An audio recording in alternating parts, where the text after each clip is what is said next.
Good morning guys and welcome here to a new video on my channel.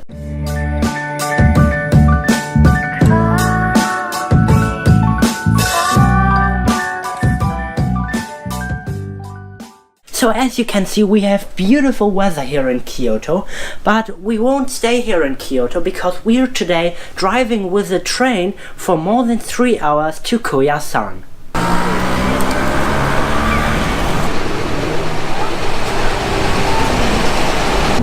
So before starting our journey, we're taking some water so we won't get dehydrated. So let's go.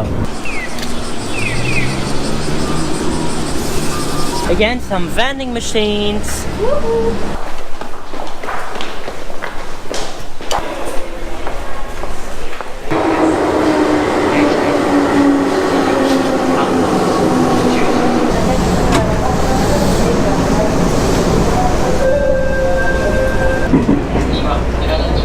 Alright, so we are now near Osaka, as you can see on the map.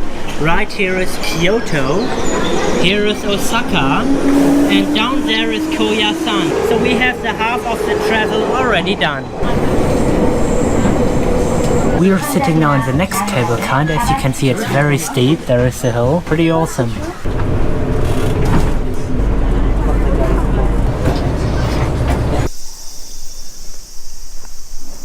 So as you see, we just arrived here in Koya-San and Mount Koya, and in everyday language Mount Koya is the name of a huge temple settlement in Wakayama prefecture to the south of Osaka. First settled in 819 by the monk Kukai, Mount Koya is primarily known as world headquarters of the Koya-San Shingon sect of Japanese Buddhism. Located on an 800-meter high plain amid 8 peaks of the mountains, which was the reason of this, was supposed to resemble its lotus plant, and its original monastery has grown into the town of Koya, featuring a university dedicated to the religious studies and 120 sub-temples, and many of which offer lodging to pilgrims. We are also sleeping this night in such a temple, but more I will explain you later. We are walking now through a forest and it's drizzling a little bit, and there were just some lights which were going on. And right there we have a Torii gate, and it's very mysterious in this forest, and we're walking now through it. As you can see, here are more than 200,000 tombstones, and we're walking through the cedar alley, and everywhere is growing moss. As you can see, on all stones are moss, and it's looking a little bit old but still really mysterious.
Okunoin is the site of the Mausoleum of Kobodaishi, also known as Kukai, the founder of Shingon Buddhism and one of the most revered persons in the religious history of Japan.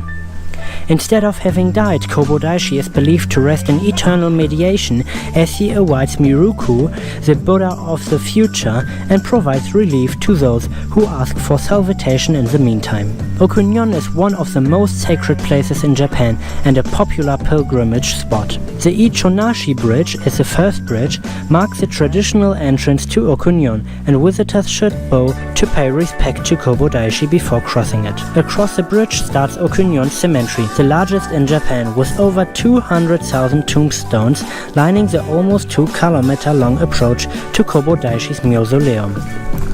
Wishing to be close to Kobodaishi in death to receive salvation, many people, including prominent monks and feudal lords, have had their tombstones erected here over centuries. So right behind me is the Kongobu-ji Temple, which is the religious head temple of Koya-San Shingon Buddhism, located on Mount Koya. Its name means Temple of the Diamond Mountain Peak, and it is part of the sacred sites and pilgrimage routes in the Key Mountain Range UNESCO World Heritage Site. The temple was first constructed as Seigan-ji Temple in 1593 by Toyotomi Hideyoshi on death of his mother. Rebuilt in 1861 and given its present name in 1869. It contains many sliding screen doors painted by Kono and members of the Kyoto Kano School. The temple's modern Bioranti, the Rock Garden, is Japan's largest with 2,340 square meters and 140 granite stones, arranged to suggest a pair of dragons emerging from clouds to protect the temple. At the temple, visitors can listen to the sermons of the monks and participate in Ajikan mediation sessions. The term Ajikan refers to a fundamental breathing and mediation method of Shingon Buddhism.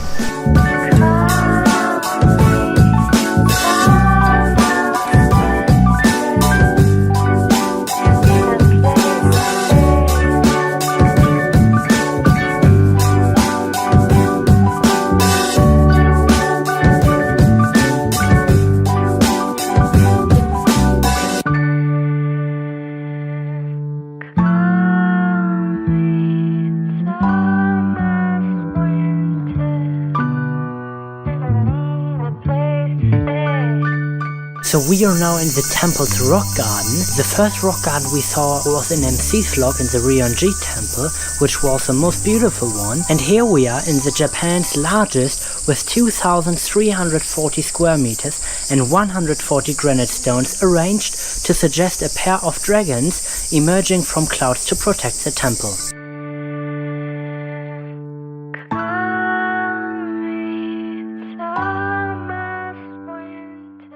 褒められたようなことじゃないですよね。大変大きな方々皆さん亡くなられたわけですよ。そういう大きなことがいくつも起こってやっとこさ気づくというのが。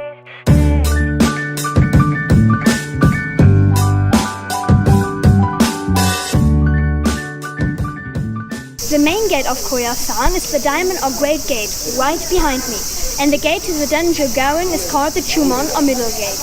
The original construction of the Chumon dates back to the time of the founding of Koya-San. Originally, there was a 2E-shaped gate here. Koya-San, the city here, had its 1200th anniversary in 2015. The Konpondaito, which is right behind me, is the tallest building here in Koya-San. It is so big that we even can't capture it with a camera while standing in front of it.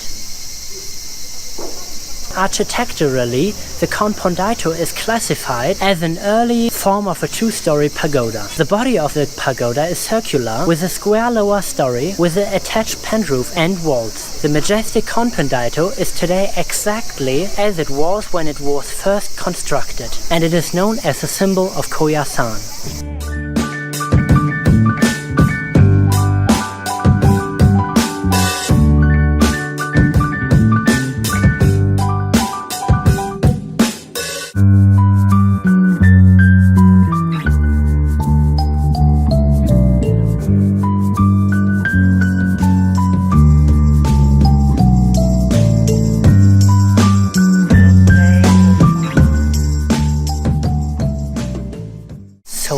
is a monk who is praying all through this houses here in front. He's staying and singing. Maybe we can get a little bit closer and hear what he says.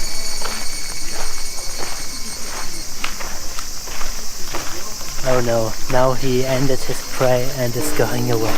So next try.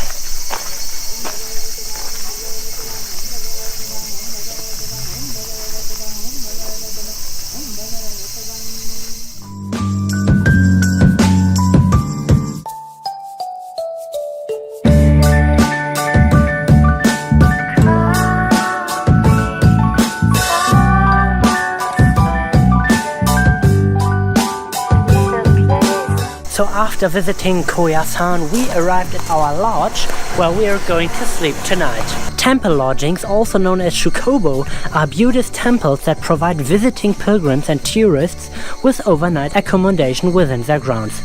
Open to both practitioners and non-practitioners alike, shukobo offer travelers an excellent chance to experience the simple, austere lifestyle of Buddhist monks while staying in some historical and beautiful temple buildings. In addition, visitors are usually invited to watch or participate in activities such as morning prayers or meditations. This is what we are exactly doing tonight and tomorrow. And on MCee's vlog tomorrow you will see the morning prayer of the Buddhist monks here from the temple. This is definitely a lifetime experience, so stay tuned for that. So we are now in the temple area. Right in front of us you can see the temple.